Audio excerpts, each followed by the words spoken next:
हमने नदियां छुई और उन्हें प्रदूषित कर दिया। पहाड़ों पर गए और उन्हें मैदान बनाने की तमाम योजनाएं रोप आए। पेड़ों को छुआ और पेड़ दरवाजों, मेज, कुर्सियों में बदल गए। पक्षियों को अनाथ और सूरज को अत्याचारी हमने ही बनाया।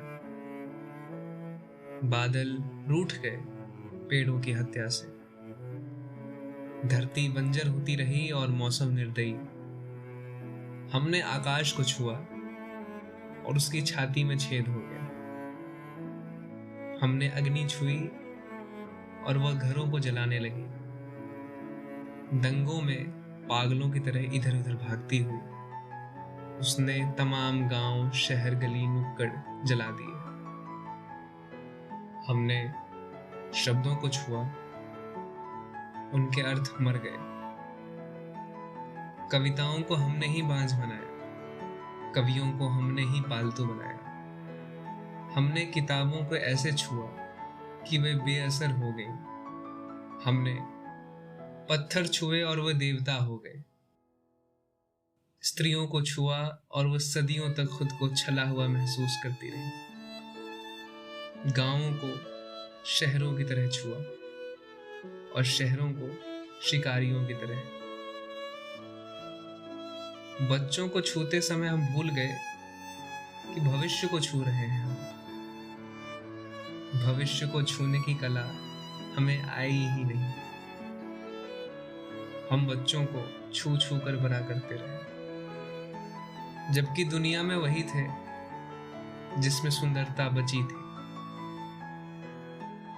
हमें बच्चों को बचा लेना चाहिए था बड़े होने से, पर हम साधुओं का पैर छू छू कर उनके बड़े होने की कामना करते रहे।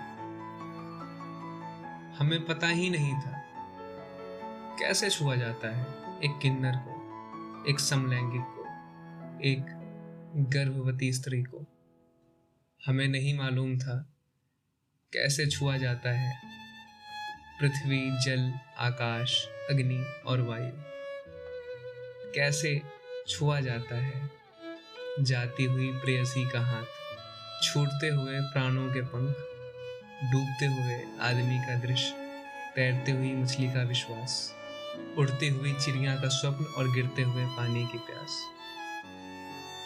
हमें स्पर्श करने की कला ही नहीं आई। हमने अपने स्पर्श से हर वो वस्तु बिगाड़ दी जिससे बने थे हम, जिससे बन सकते थे और जिससे बनना था हमें।